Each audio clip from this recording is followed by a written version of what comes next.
I've heard your stories. I know you sent me to Washington because you believed in the promise of a better day. And I don't want to let you down.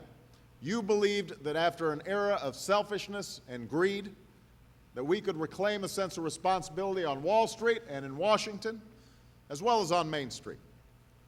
You believed that instead of huge inequalities and an economy that's built on a bubble, we could restore a sense of fairness to our economy and build a new foundation for lasting growth and prosperity.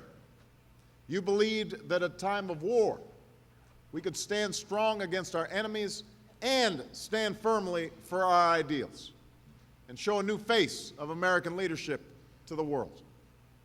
That's the change you believed in. That's the trust you placed in me.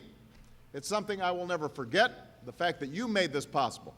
So today, on my 100th day in office, I've come back to report to you, the American people, that we have begun to pick ourselves up and dust ourselves off, and we've begun the work of remaking America.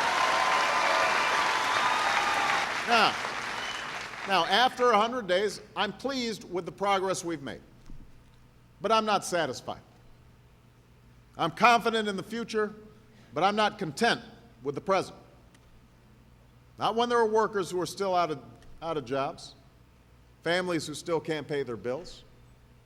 Not when there are too many Americans who can't afford their health care, so many of our children being left behind, and our nation's not leading the world in developing 21st century energy. I'm not satisfied, and I know you aren't either.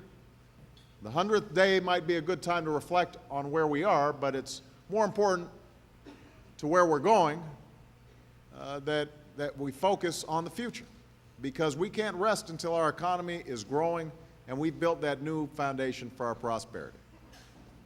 We can't rest until we reform those outdated rules and regulations that allowed this crisis to happen in the first place, and that's why I've called for tough, new, common-sense rules of the road that punish abuse and reward drive and innovation in the financial sector.